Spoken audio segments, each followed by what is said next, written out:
Assalamualaikum warahmatullahi wabarakatuh. Salam Om Swastiastu, Namo Buddhaya, salam kebajikan untuk kita semua. Perkenalkanlah kami dari tim B, UIN Profesor Kiai Haji Saifuddin Zuhri dengan standing position argumentasi kontra terkait mosi himbauan pemerintah bahwa hutang dipinjam ilegal tidak wajib dibayar dan dilunasi, dengan saya Ulul Albab sebagai pembicara pertama, Ahmad Kafa sebagai pembicara kedua, dan Lailatul Rizki sebagai pembicara ketiga.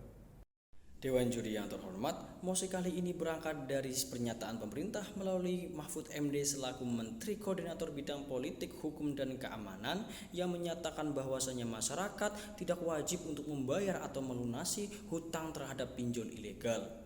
Pernyataan ini sangat dipengaruhi dengan kasus-kasus pinjol ilegal yang akhir-akhir ini terkuak, yaitu di mana pinjol ilegal ini kerap kali melakukan tindak pemerasan, pemaksaan, pengintimidasian, bahkan pencemaran nama baik.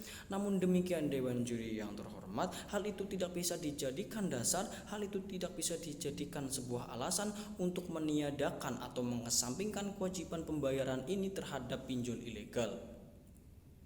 Karena ketika kita berbicara tentang pinjaman online, kita juga harus berbicara tentang perjanjian dan kontrak. Maka dari itu, kita dapat berpijak pada Peraturan Otoritas Jasa Keuangan Nomor 77/POJ/01/2016 yang menyatakan bahwasannya kegiatan ini, yaitu pinjol ilegal, merupakan sebuah kesepakatan perdata dalam bentuk dokumen elektronik antara kreditur dan debitur melalui sebuah platform yang sudah disediakan yang berbasis peer-to-peer lending. Memang ketika kita berbicara tentang perjanjian, kita juga dapat merujuk kepada pasal 13-20 Kitab Undang-Undang Hukum Perdata yang menyatakan atau mensyaratkan bahwasanya keabsahan suatu perjanjian itu dilihat dari empat aspek, yaitu kesepakatan, kecakapan, suatu hal tertentu, dan suatu sebab yang halal. Suatu sebab yang halal ini kerap jadi dijadikan dasar oleh pemerintah untuk menghilangkan atau mengesampingkan pembayaran tersebut kepada pinjol ilegal ini. Akan tetapi ketika kita melihat undang-undang yang lain, di mana Undang-Undang Nomor 19 tahun 2016 tentang perubahan atas Undang-Undang Nomor 11 tahun 2008 tentang informasi dan transaksi elektronik yang menyebutkan bahwasannya transaksi elektronik yang tertuang dalam kontrak elektronik mengikat para pihak. Kita garis bawahi mengikat para pihak. Selain itu, kita juga dapat merujuk pada pasal 1338 Kitab Undang-Undang Hukum Perdata yang menyatakan bahwasanya perjanjian yang disepakati para pihak itu berlaku sebagai undang-undang dan mengikat para pihak. Ya, kita garis bawahi lagi mengikat para pihak.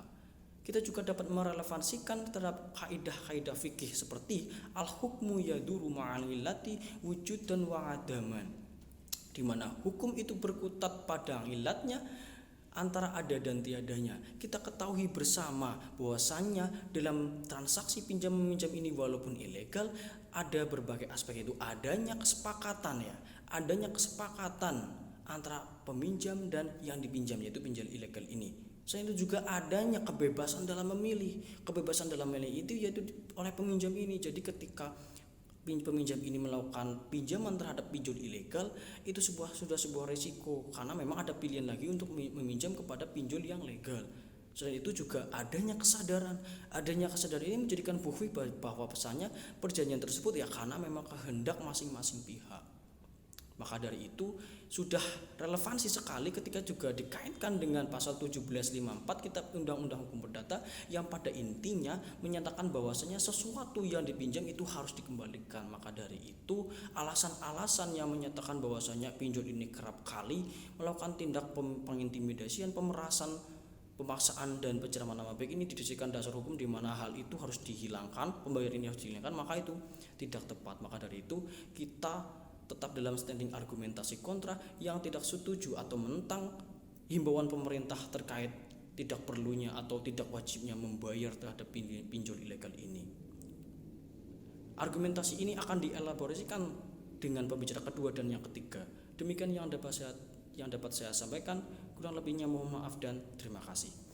Dewan juri yang terhormat melanjutkan baunan argumentasi yang telah disampaikan oleh pembicara 1 bahwasanya berdasarkan pasal 1754 KUH Perdata terkait pinjaman menyatakan bahwa para penerima pinjaman berkewajiban untuk mengembalikan apa yang dipinjamkan sesuai dengan jumlah dan keadaan yang sama dan pada waktu yang telah ditetapkan. Selanjutnya, karena bentuknya perjanjian, perlu juga memperhatikan ketentuan pada pasal 1320 KUH Perdata yang menjelaskan tentang syarat sahnya sebuah perjanjian. Dalam pasal tersebut telah menjelaskan bahwa sebuah perjanjian harus memiliki 4 syarat agar perjanjian tersebut berlaku. Yang pertama adalah adanya kesepakatan yang mengikat antara dua belah pihak.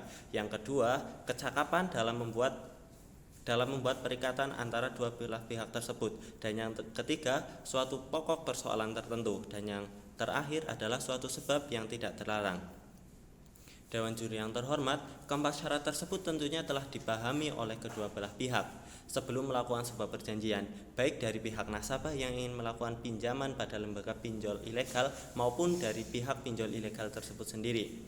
Lalu perjanjian yang sudah dibuat dan disepakati oleh kedua pihak tersebut berlaku sebagai undang-undang dan mengikat para pihak yang terkait sesuai dengan pasal 1338 KUH Perdata. Dewan juri yang terhormat, sebagai bentuk analogi, pinjol ilegal ini memiliki karakteristik yang hampir sama dengan rentenir. Calon peminjam atau nasabah tentunya sudah memiliki pemahaman yang dalam jika melakukan pinjaman kepada lembaga yang tidak legal dan tidak diawasi oleh OJK dan Bank Indonesia memiliki resiko yang sangat besar, baik dari teror atau bunga yang terlalu tinggi. Dan sebelum meminjam, tentunya dari pihak nasabah juga memiliki kewenangan untuk melakukan pinjaman pada pinjaman online yang bersifat legal dan diawasi OJK atau pinjol ilegal yang dalam prosesnya sangat mudah dan cepat untuk mendapatkan pinjaman tersebut. Dalam syariat Islam sendiri terkait perjanjian dan hutang piutang, sebelum memutuskan untuk berutang perlu diingat, jangan sekali-kali meremehkan soal utang piutang. Dalam Islam, utang diperbolehkan dengan memperhatikan hukum dan adab yang harus ditaati.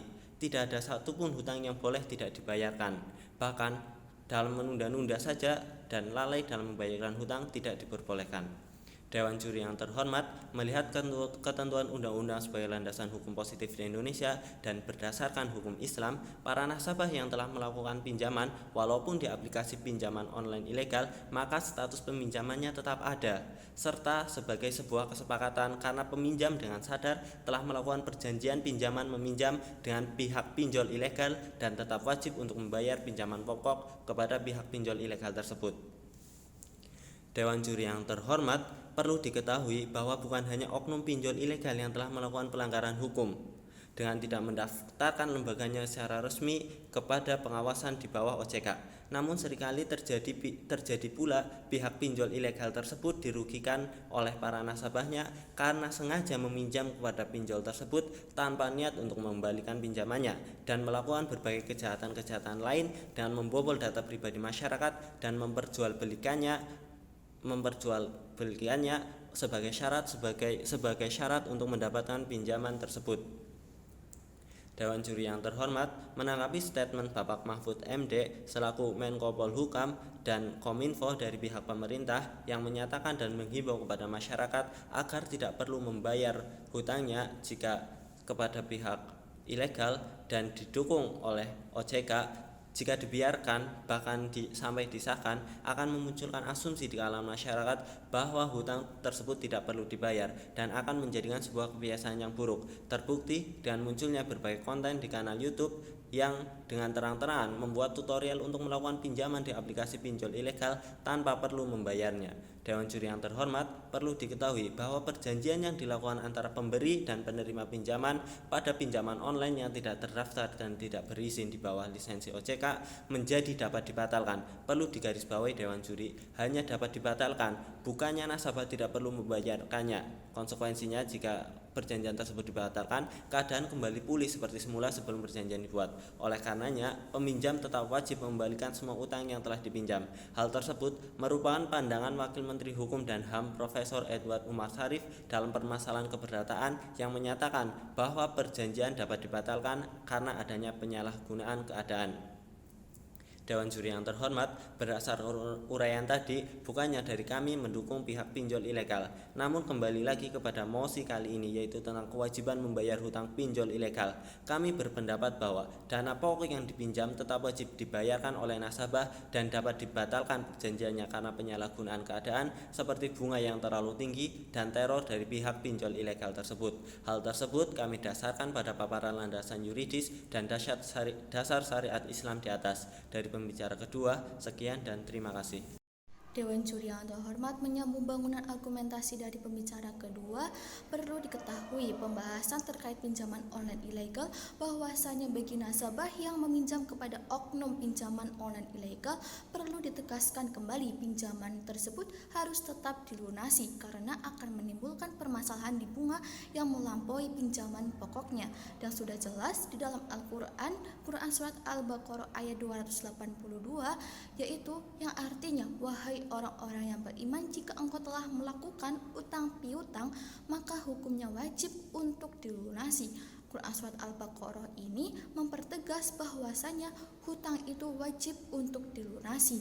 Dewan Juri yang terhormat, sebagaimana yang sudah disampaikan oleh pembicara kedua dari tim kami, jika pemerintah tetap melaksanakan himbauan tersebut akan terjadinya wan prestasi atau cedera janji yang dilakukan oleh nasabah, karena sudah pasti awal terjadinya utang piutang adanya perjanjian dan persetujuan antara kedua belah pihak yang secara sadar dilakukan oleh nasabah dan pihak pinjaman online tersebut. Dewan Juri yang terhormat, menindaklanjuti argumentasi yang dari saya, jika pemerintah memaksakan himbauan tersebut, maka akan menimbulkan permasalahan yang semakin bertambah di kalangan masyarakat, terutama di tanah air kita, yaitu adanya asumsi bahwa meminjam di pinjaman online ilegal tidak wajib untuk dilunasi. Hal tersebut akan dimanfaatkan bagi kalangan masyarakat yang membutuhkan pinjaman, maka mereka akan meminjam kepada pihak pinjaman online ilegal. Dan hal yang kedua adalah berasal dari pinjaman online ilegal akan melakukan pembobolan data dari nasabah untuk melakukan pemerasan, peneroran, dan tindakan kriminal lainnya. Dan sudah jelas mereka itu sudah pasti dirugikan dari pihak nasabah. Dewan Juri yang terhormat, bahwa asumsi tersebut sudah lama dan sayangnya belum ada perlindungan yang pasti baik untuk nasabah dan pinjaman online tersendiri. Maka dari itu, Dewan Juri yang terhormat, kami dari tim kontra tetap berdiri tegas dengan standing argumentasi kami. Kami mengharapkan pemerintah itu bukan hanya menghimbau, tetapi memberikan perlindungan yang tepat dan pasti kepada pinjaman online ilegal dan bagi nasabah juga, dan mengedukasi kepada masyarakat, karena masyarakat itu kurangnya informasi dan sosialisasi. Dewan Juri yang terhormat, karena keadaan yang seperti ini sudah jelas dimanfaatkan baik dari pihak pinjaman online ilegal dan pihak nasabah yang merasa membutuhkan pinjaman.